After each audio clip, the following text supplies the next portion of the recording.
राधा स्वामी।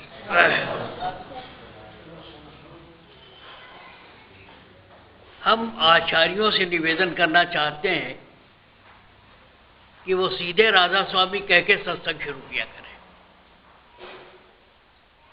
किसी की कोई तारीफ करने की जरूरत नहीं है, सीधे। और कोई जो है सत्संगी खुद परखेंगे। देखिए, दुनिया में हम आए हैं, मालिक ने भेजा है खेल खेलने के लिए। एक खेल है, पूरी जिंदगी एक खेल है। अच्छा खेलो, ये उम्मीद की जाती है। ये सारी जिंदगी जो है एक खेल है। खेलो, अच्छा खेलो। दूसरी बात यह है कि मालिक ने सब में गुण दिया है, अपने गुण को पहचानो। ये बात कैसे साबित होती है?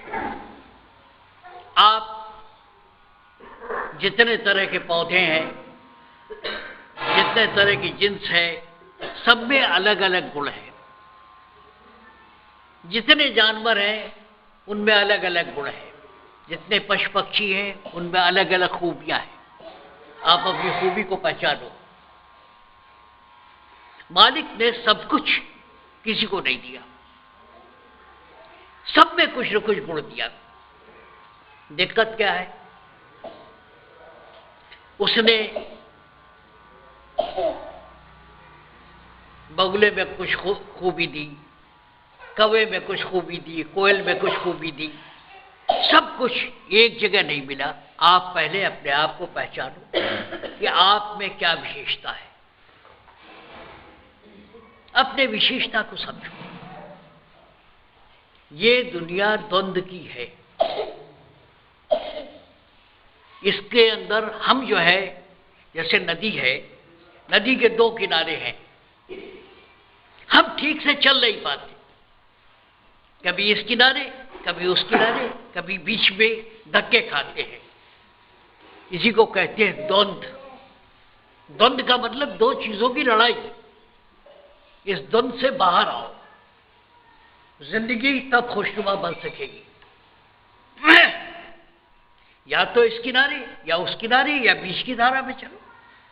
लेकिन वो हम लुढ़कते चलते हैं, ठोकरें खाते चलते हैं, या लहर के हिसाब से चलो। है क्या? हर सुबह से शाम तक, हर मिनट, हर घंटे हम उलझे हुए हैं। ये द्वंद्व है, ये द्वैत है। और इसी द्वैत से जब अद्वैत में आ जाओगे तो जिंदगी का आनंद मिलेगा। कोई चीज है नदी में पड़ी हुई है, कभी इस किनारे टकरा रही है, कभी उस किनारे टकरा रही है। सीधे चलो तो जिंदगी का मजा आएगा। आप उलझे हुए हो, सुबह से शाम तक उधेड़ बुन, उधेड़ बुन, उधेड़ बुन। ठीक से सोचो समझो तो बात बनेगी। जो सारा दुख है वो इसीलिए है कि हम द्वंद्व में हैं। सुबह से शाम तक सोच रहे हैं, किसी नतीजे पर नहीं पहुंच रहे हैं। ये द्वंद्व है, ये द्वैत है। इसी को लोगों ने धर्म में द्वैत कहा।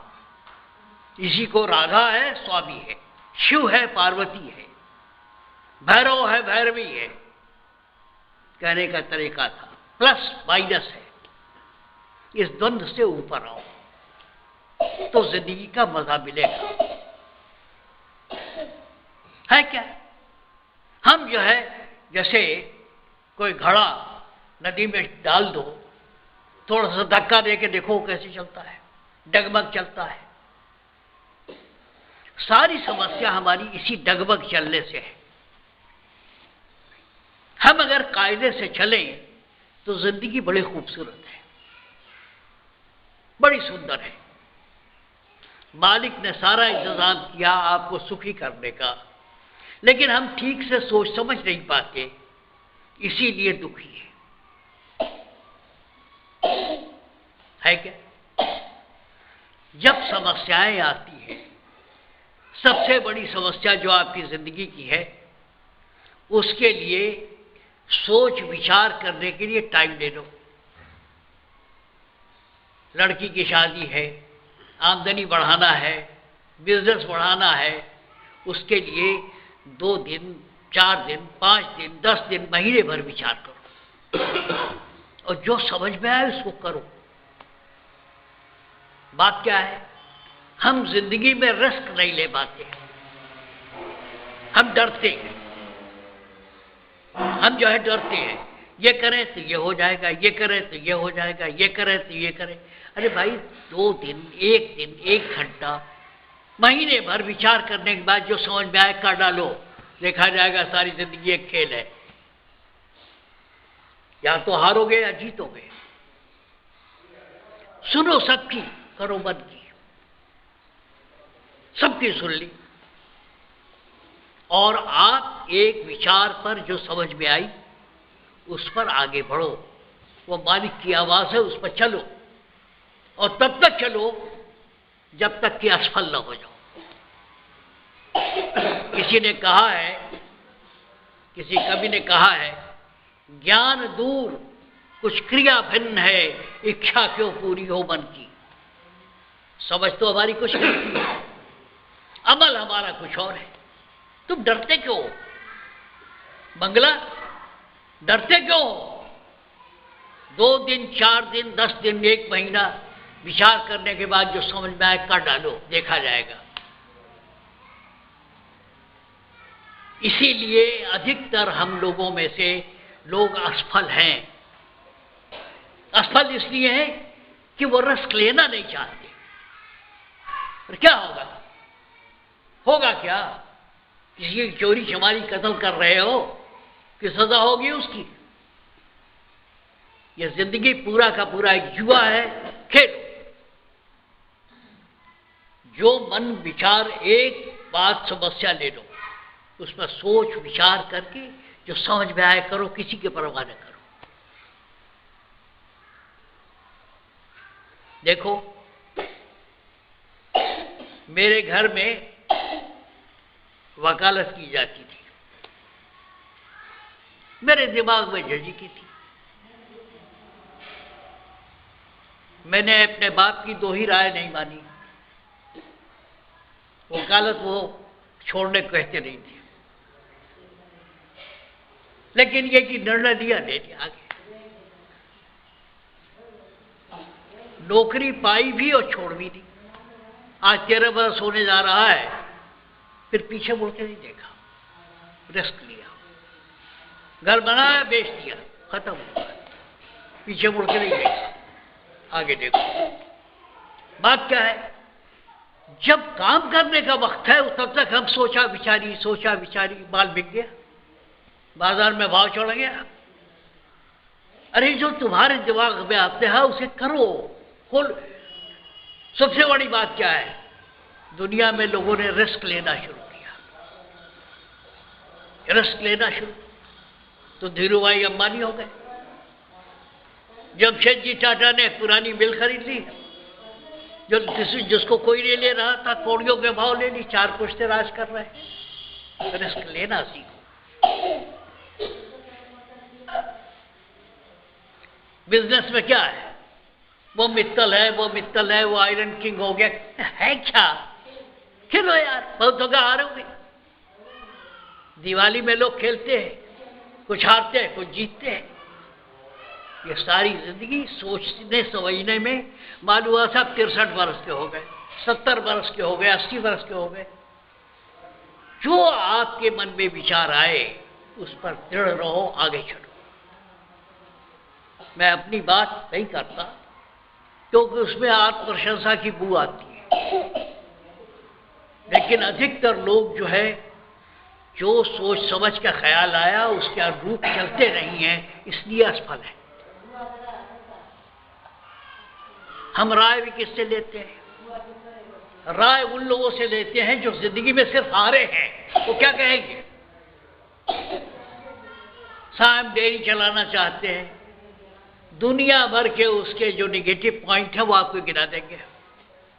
मालूम हुआ आपका मनोबल गिर गया। आपने सोचा कि भाई हम ये काम करेंगे, लोगों ने उसकी कमियां गिनाना शुरू कर दिया, तो कर दिया।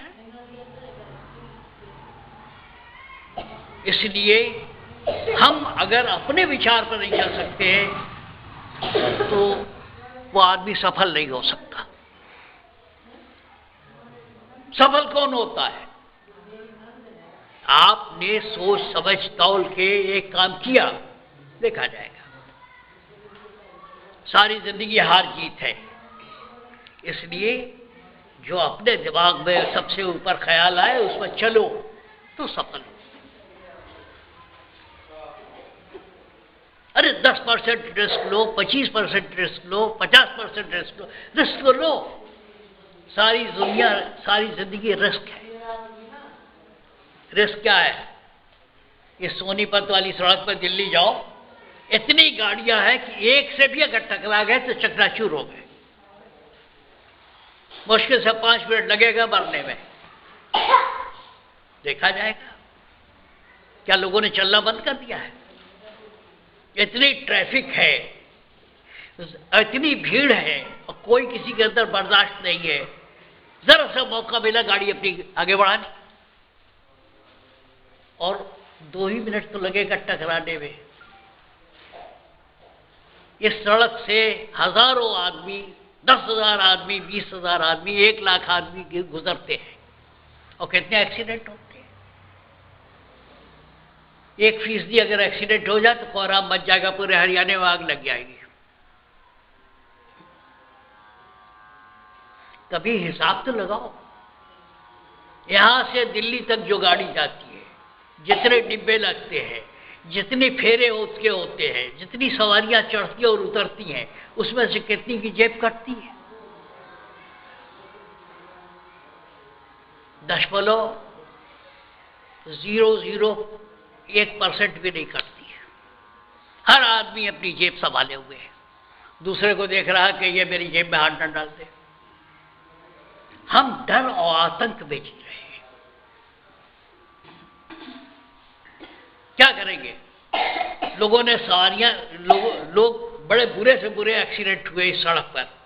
क्या लोगों ने चलना बंद कर दिया? नहीं चलेंगे।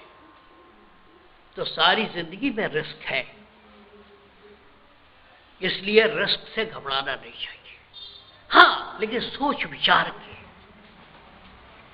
क्योंकि अपने किए पर कल खुद पश्चाताप हो, ये ठीक नहीं। आप जानते हो, ये जो भुनगी होती है, छोटे से छोटा जो कीड़ा होता है, वहां से लेकर आदमी तक आने में हजारों बार आप मरे और जिए हो। क्या होगा? अधिक से अधिक यही होगा। एक बार ये भी सही, आप आदमी की जोनी तक पहुंचने में एक मामूली जो पानी में रेंगता हुआ कीड़ा है, वहां से लेके यहां तक आने में हजारों बार मर गए हो, हजारों बार जिए हो। क्या हुआ? एक बार यही सही। हम रिस्क नहीं लेते। हम सारी जिंदगी सोचते रहते हैं, कोई अगला आया उसने बोली लगा के ले गया माल। हम बिजनेस की बात कर रहे हैं। जब तक हम सोच विचार रहे हैं, अगले ने दांव लगा दिया और ले गया माल। 10% ले गया, 20% ले गया लगा के।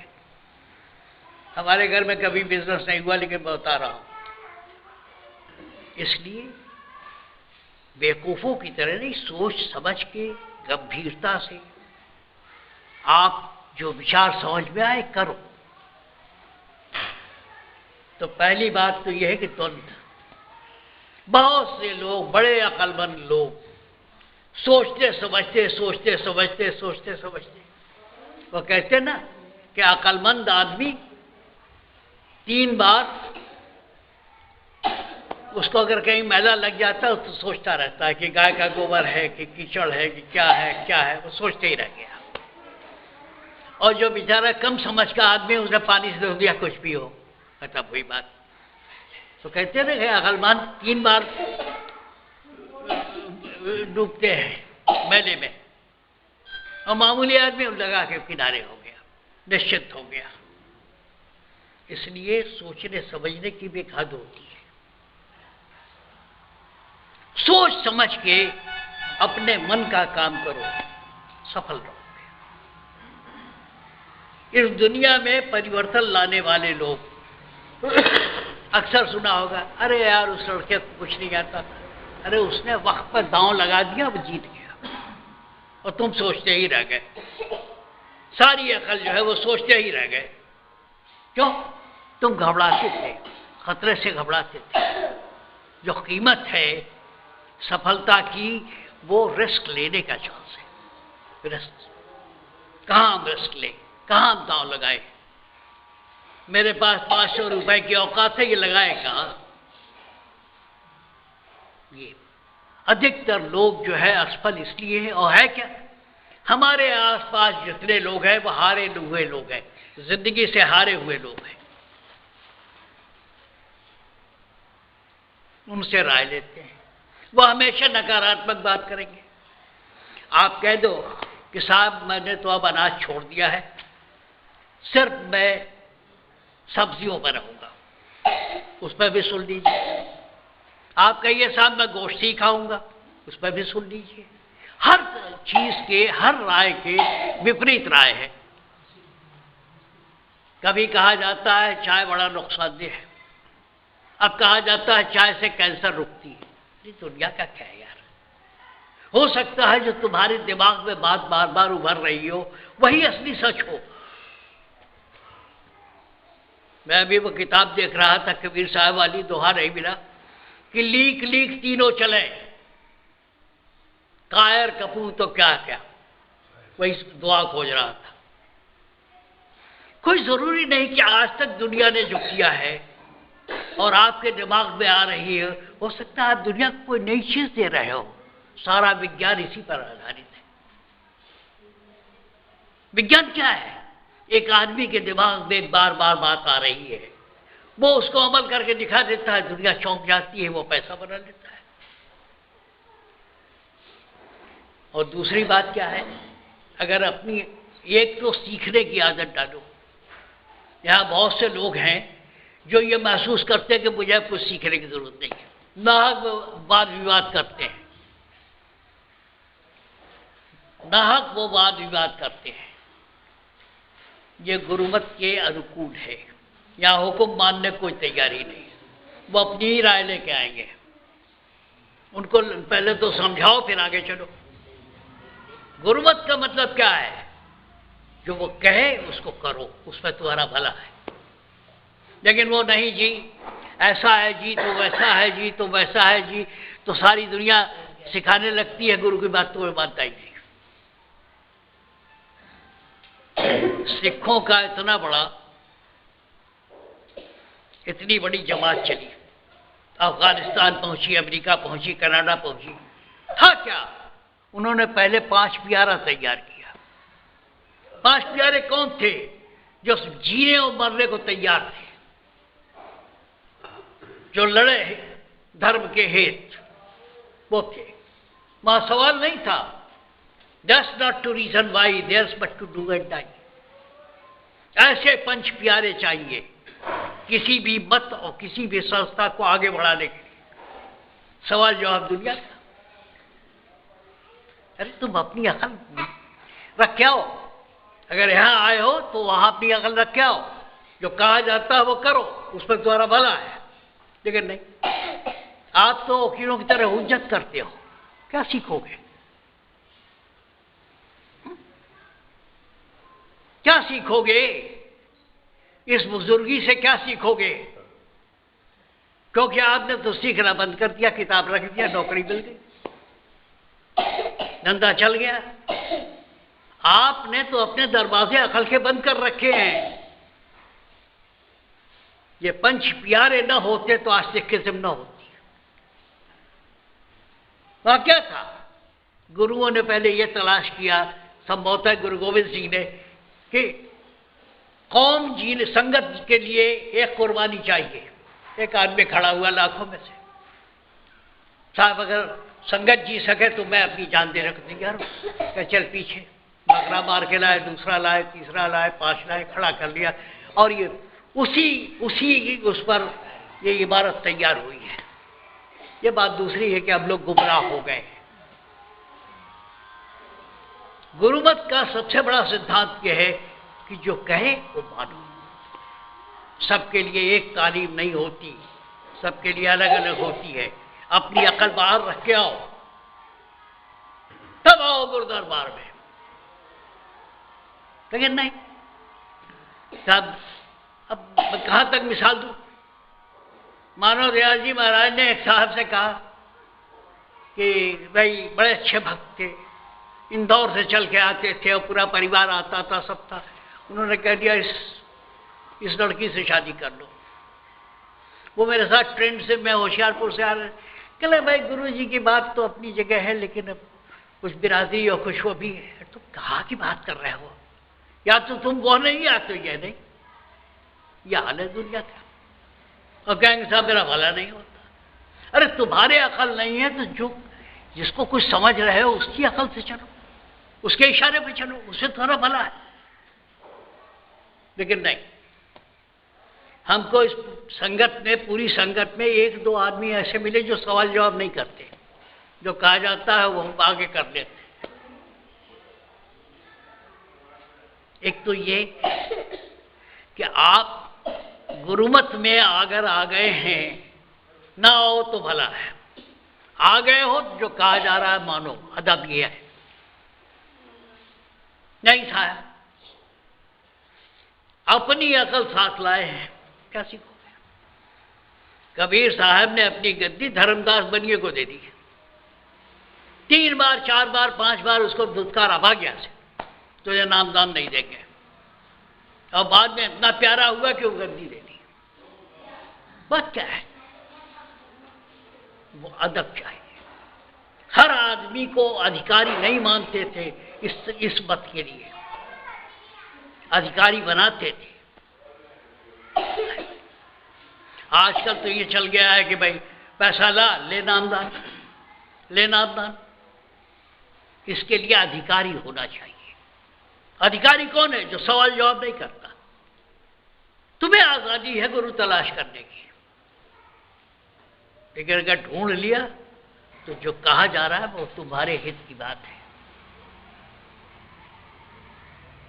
यहां सारे वक्त लोग हील हुज्जत, हील हुज्जत, हील हुज्जत तो मैंने बड़ी सुनी है।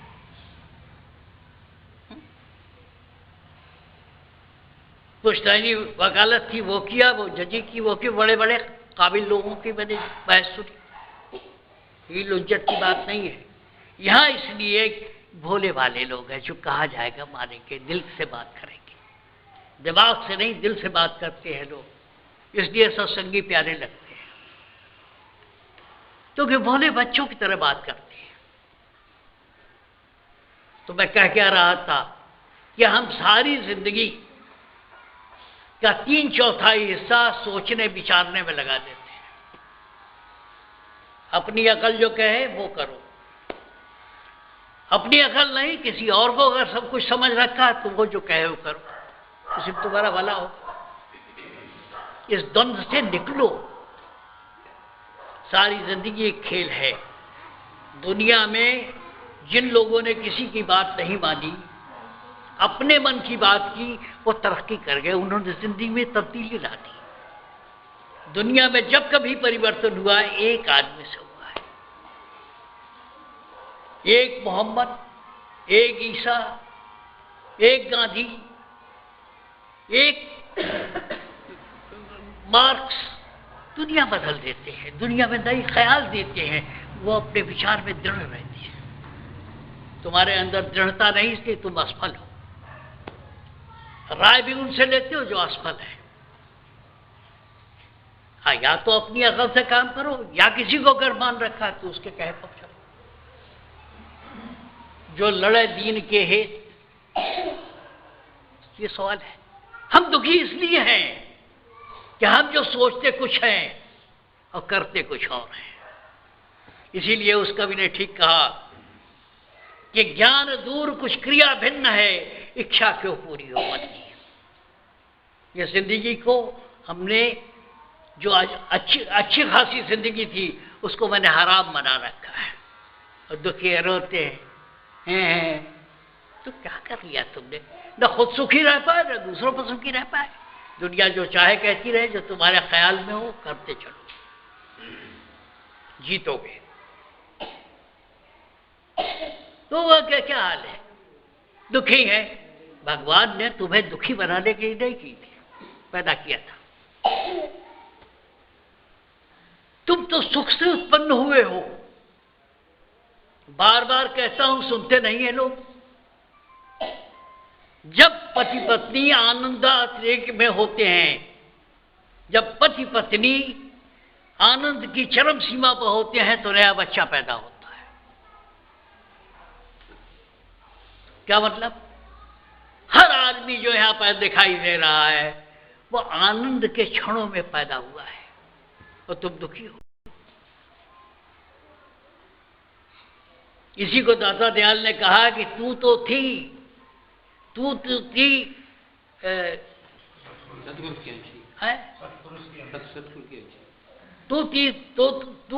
सतपुरुष की अंशी, गोत लजाया लाज न आई। तुम यहां रोने के लिए पैदा हुए हो।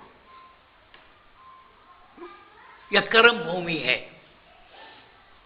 कर्म भूमि है। कुछ करके जाओ, नहीं कुछ तो आप नहीं चैन से रहो। कहते हैं जो रोते हुए जाते हैं वो मरे की खबर लाते हैं।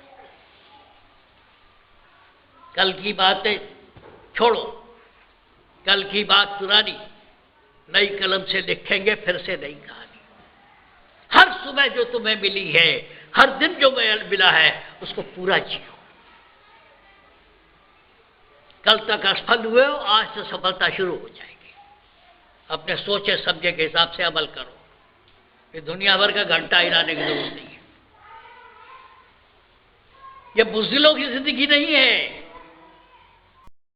कोई जरूरी नहीं कि अखाड़े में चंदगी राम की तरह वो करो, वही वीरता है। आदमी के अंदर वीरता होनी चाहिए, दृढ़ता होनी चाहिए। ये क्या, अगले ने कही फिर राय बदल गई आपकी, किसी और ने कही फिर राय बदल दी आपने। आप तो गए थे घोड़ा बेच रहे, यहां से सोनीपत पहुंचते पहुंचते लौट आए, क्योंकि हर आदमी ने अपनी राय दे दी। आपका इरादा आपने लौटा, लेके लौट आए। जो माल लेके गए थे वो वापस ले आए। इसलिए इसी समस्या पर निष्पक्ष रूप से आप विचार करो, और जो विचार आपको मिले उस पर अमल करो। किसी के बस सुनो। अगर सुनना हो तो जो आपके गांव का बुजुर्ग हो, जो तजुर्बेकार हो, या जो आपका गुरु हो, उसकी राय ले लो, समझ लो। दुनिया उनकी लिखी कहानी है जो अपने हिसाब से चले हैं। गैलीलियो ने कहा कि दुनिया गोल है, उसको लोगों ने बड़ा सताया। बाद में ही महसूस हुआ कि नहीं साहब, दुनिया गोल है। कहने का मतलब अपने विचारों पर, निष्पक्ष विचारों पर जो समझ में आए वो करो, तब सुखी होगे। एक बात तो ये कहा, अरे बुज़दिलों की तरह क्या जी रहे हो यार।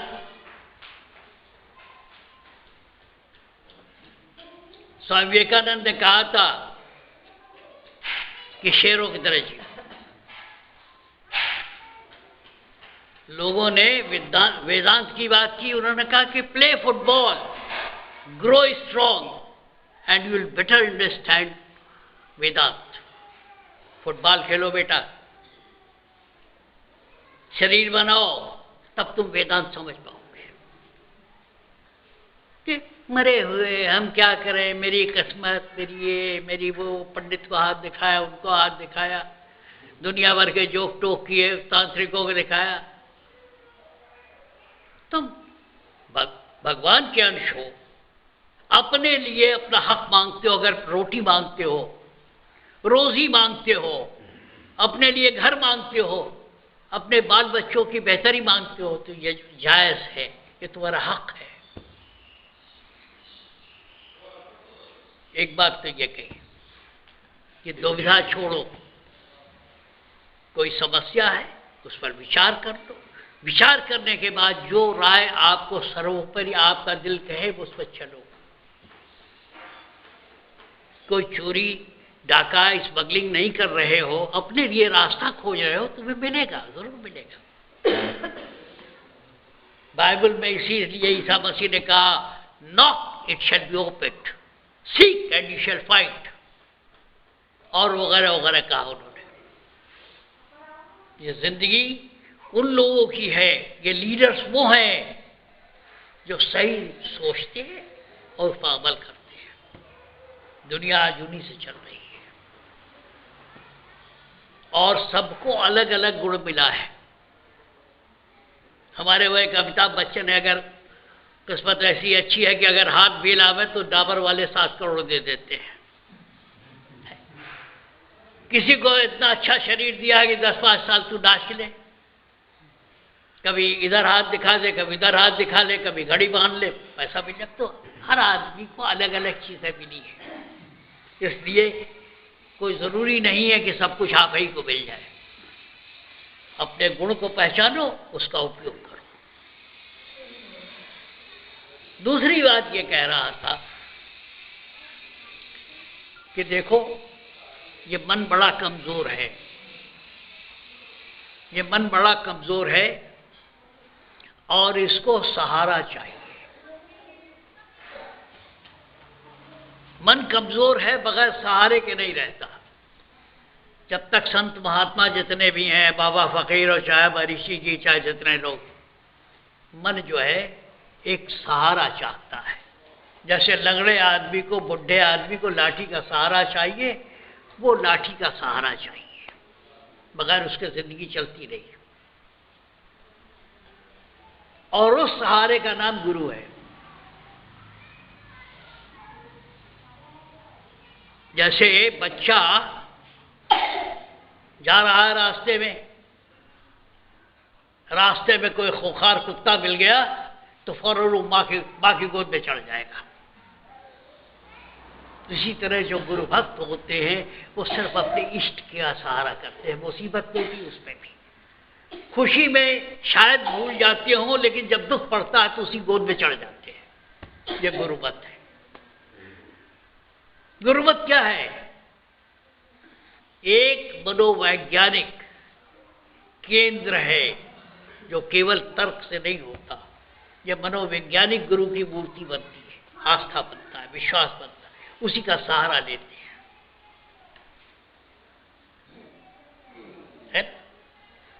तो किसी न किसी को सहारा चाहिए, और सहारा किसका चाहिए? जिसका कोई आपसे मतलब ना हो,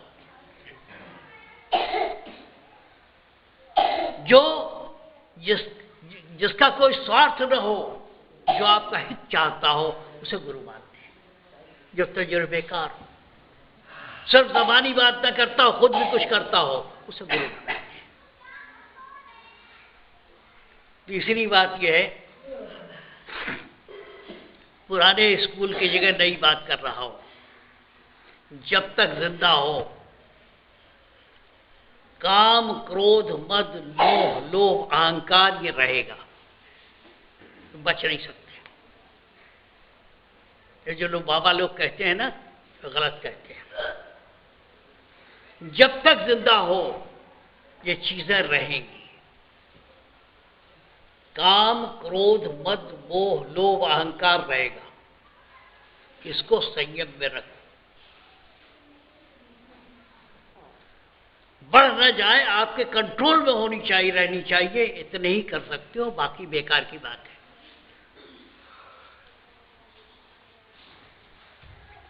बाबा फकीर के भक्तों से मैं कह रहा हूं, बाबा फकीर ने ब्रह्मचर्य पर बड़ा जोर दिया। आखिर में क्या कहा कि बेटा, जब तक तुम जिंदा हो ये चीजें रहेंगी। इसलिए उनके भक्तों को मैं कह रहा हूं कि जब तक जिंदा हो कुछ न कुछ रहेगा। रात में सोने लगोगे मन कहीं न कहीं अटका रहेगा, अच्छी जगह लगाओगे सुखी रहोगे।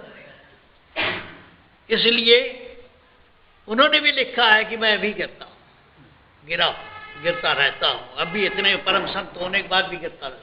इसलिए इसको उखाड़ फेंकने की कोशिश न करो, धीरे धीरे धीरे धीरे संयम आ जाएगा। एक बात तो ये कह रहा था। और जो बाकी सत्संगी हैं उनके लिए भी कुछ कह जाऊं, समय तो कम मिलता है लेकिन कह जाऊं।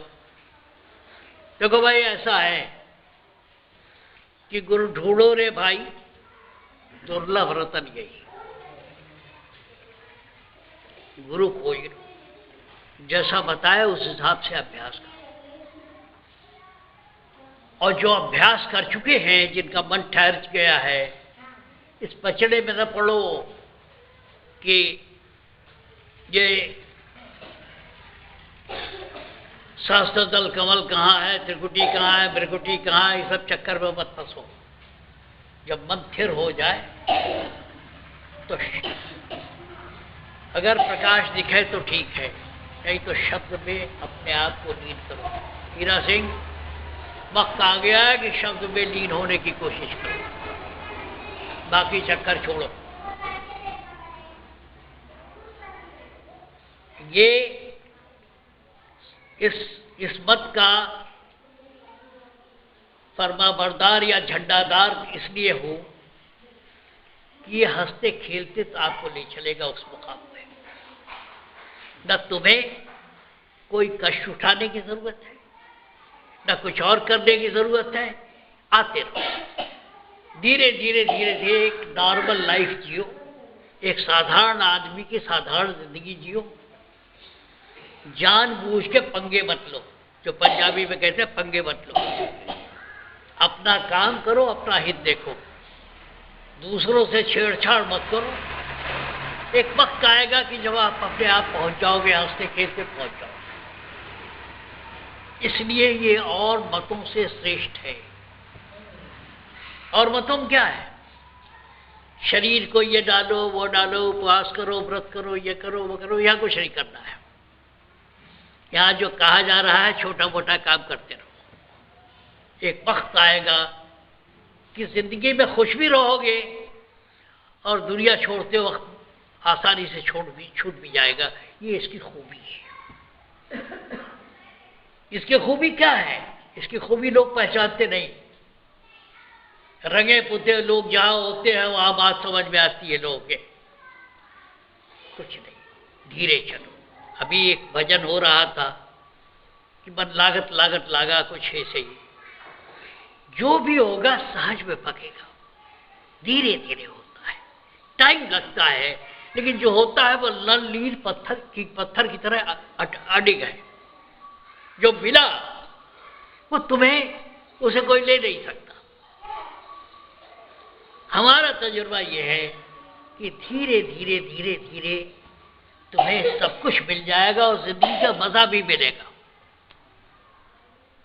तो हम तो मजे में, सारी उतार चढ़ाव है, बड़ा कठिन समय चल रहा है देश के लिए, दुनिया के लिए, लेकिन मालिक की दया है।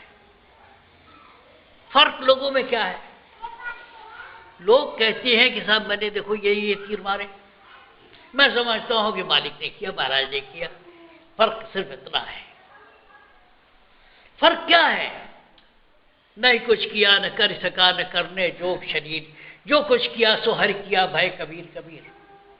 आज यहां बिना मतलब आके चीखने चिल्लाने की जरूरत केवल इसलिए है कि उसका एहसान है, उसने निहाल कर दिया। जो कहते हैं ना कि सत श्री अकाल, जो बोले सो निहाल। हम तो इसलिए नहीं कहते कि लोग कहेंगे कि साहब बहुत बड़ी बात कर रहा है, लेकिन सच पूछो तो बड़े मजे में हो। शर्त यह है कोई और न छेड़े, मुझको हमारे मूड पर रहने दे तो हम बड़े मजे में हैं। 2 वक्त भोजन मिल जाए, 4-5 प्याले चाय मिल जाए, मैं बड़े आनंद में हूं। और जिधर देखता हूं उधर बरकत ही, जितनी मेरी जरूरत है उससे ज्यादा दाता ने दिया है। कपड़े जूते ये वो नहीं कुछ हो, बहुत दयानंद दो चार जोड़ी दे गए हैं, पहनने की नौबत नहीं आती। अब क्या चाहिए भाई? कहने का मतलब यह है कि सत श्री अकाल, जो बोले सोई निहाल। लेकिन यह सिर्फ नारा लगाने की बात नहीं है, अनुभव करने की बात है। अनुभव करने की बात है। बातें तो बहुत सी है। बात क्या है? एक तरफ मैं बढ़ के नहीं कह रहा हूं, एक तरफ कम से कम 7-8 लाख रुपया महीना कमाता, और एक तरफ ये आप लोगों की सेवा में। क्यों? क्योंकि इसमें शांति है, वहां शांति नहीं है। ये जो भोले भाले लोग हैं, इनकी सेवा, इनसे संपर्क में रहना ये ज्यादा बेहतर है। ये भोले भाले लोग जो हैं, राम जेठमलानी की बहस से ये ज्यादा आनंद इसमें आता है। अशोक सेन की बहस, फलाने की बहस, बड़े बड़े बैरिस्टरों की बहस से ज्यादा आनंद आता है इन भोले भाले लोगों के साथ घूमना, गांव गांव घूमना ज्यादा बेहतर होता है। क्यों? ये सार्थक है। कुछ लेना न देना, मगन रहना। ये भी नहीं उम्मीद है कि भाई इससे कोई नाम बढ़ेगा, नहीं। अपने मन को आप सोचते हैं 9 तारीख को सत्संग हुआ तो आप 30 तारीख तक, हमको भी बेचैनी रहती है कि कब मिलिए, कब वो लोग अपने लोग मिलेंगे। कैस जंगल में अकेला है, मुझे जाने दे, खूब गुजरेगी जब मिल गए ठेके दीवाने। तो इसलिए ये मोहब्बत जो होती है दो तरफा होती है, एक तरफा नहीं होती है। हमको भी आपसे मिलने की वो होती है, क्या करें, बंदिशें हैं, दिल्ली पहुंचना है, परिवार है, ये है वगैरह तो है। अभी मालिक ने इतनी आज़ादी नहीं दी कि मैं अपने मूड पर रह सकूं। कहने का मतलब यह है, ये तो प्यार प्रेम का मार्ग है, लेकिन वो प्रेम नहीं जिसमें लोग खुदकशी करते हैं। हम ये कुछ और किस्म का इश्क है। ये नहीं कि नाम पैदा होगा या मेरे बाल बच्चों का नाम चलेगा, नहीं। एक खुशी मिलती है, एक लज्जत मिलती है। क्यों? हमें आपको एक चस्का है, एक चस्का है कि भाई वो सत्संग की बातें जो बड़े आनंद देती थी, वो फिर वो ड्रामा होना चाहिए, हर साल रामलीला होना चाहिए, क्योंकि उसमें आनंद आता है। कहानी सबको मालूम है, फिर भी रामलीला होती है 7 दिन, 8 दिन, 10 दिन। क्यों? क्योंकि हमारे गुरुओं के जमाने में जो माहौल था, वो माहौल बनाए रखना चाहता हूं। शहर होने क्यों है, शम्मा एक न एक जलाए रखिए, यह माहौल बनाए रखिए। बात क्या है, जब लोग बिखरे हुए लोग जब एक साथ बैठते हैं तो कहते अब आनंद आती है। अगर आप लोगों की संगत न करूं तो न जाने कब तक मैं बिखर गया होता। इसलिए एक लज्जत है आपके संगत में, क्योंकि जब बात होगी सत्संग की होगी। अभी यहां से गाड़ी में चलेंगे, दुनिया भर के खुराफात की बात होगी, करते हुए जाते हुए भी होगी। लेकिन इसके लिए इस 15 मिनट, 20 मिनट, 1 घंटे, 1.5 घंटे तो 3 घंटे के लिए हमको भी तड़प होती है।